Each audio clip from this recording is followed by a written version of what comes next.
Hello guys, Fish Jackson back here with another sound design tutorial.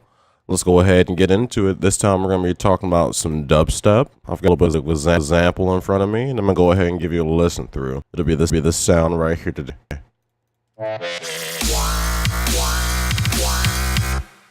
So solo it.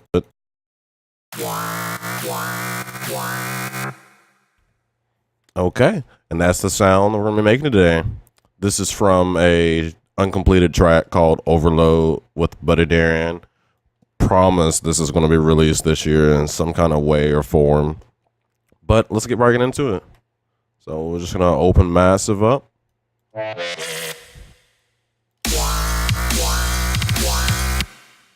So, as you can see, the sound is only made up of two oscillators. We've got duck organ, and we also have a square on formant. The duck organ's on bin plus, and pretty much the duck organ is the main part of the sound. Let me turn off the oscillator.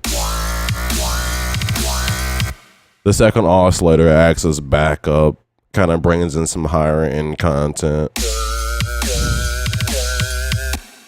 You know, just the small stuff that adds texture to your sounds. Be thinking about that all the time. So, what we've got here, we've got duck organ, wavetable position all the way to the right, bin plus around 3 o'clock. And we've got a square, like I said, on formant, intensity right in the middle. We've got both of them down an octave because this is a bass sound, so we're going to make them a little bit bassier. And applied to them, we have the pitch is envelope 1, which is this one. By the way, our amp envelope is regular, but envelope 1. And the only thing this does is adds a little bit of bite to the sound.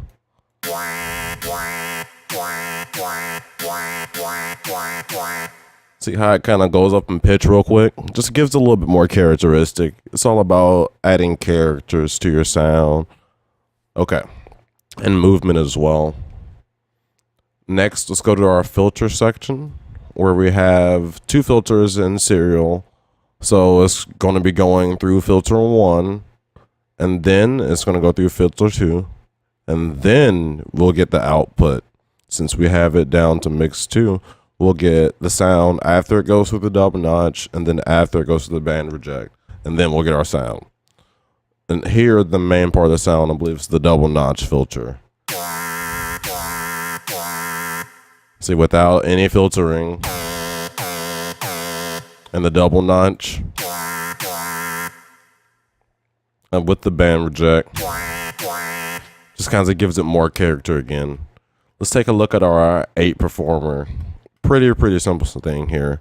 1/4 ratio, and I just have this perform macro from the bottom going up, so I can either work on this performer, which is just goes up and stays there, or the other one where it goes up and down in a motion like that.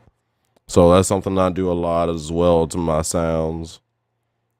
Okay, I'm gonna keep that down for now, and a little bit of vibrato, just stock vibrato settings. Restart via gate, just to move the phases, move the position a little bit of the oscillators, and I'll always have my pitch bend up and down an octave.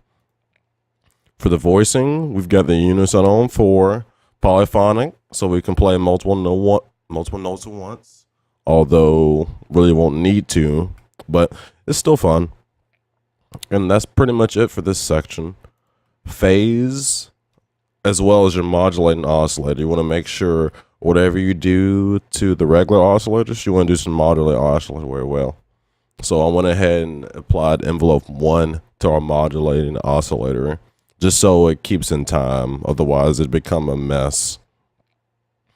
So what I did here is with the performer, it goes up. So every time it triggers, it's going to go all the way up and stay there.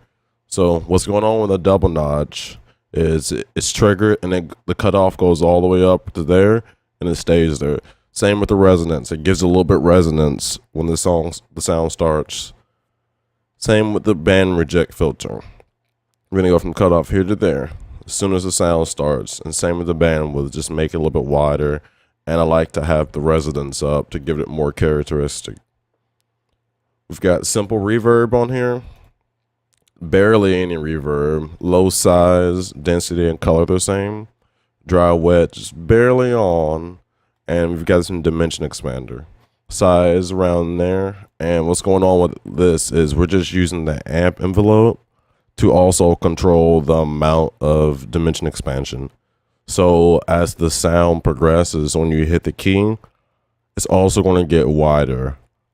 It's going to start small and get wider, but it's going to be really quick. It's a really cool effect. But I'm pretty sure that's about it for the sound. Like I said, there's not too much going on. We've got the square formant providing a great backup. Big difference, small effect. Big difference, small effect. So that's pretty much it for the sound. You'd be surprised how simple you can make things and still make them sound awesome. It's really interesting. This sound is pretty much one oscillator. And as far as processing, there's an OTT on here as well. OTT preset from Massive or from Ableton. Just go over here and grab that from your multiband dynamics OTT. Although, yeah, it's a personal taste. Here's the sound with it off and with it on. And what OTT does, it stands for over the top, and it pretty much just smushes everything. It brings all the inputs up and just flattens everything and smushes it. And it's kind of poking out the mids a little bit, the mids and the highs. But other than that, that is how you make this synth from overload.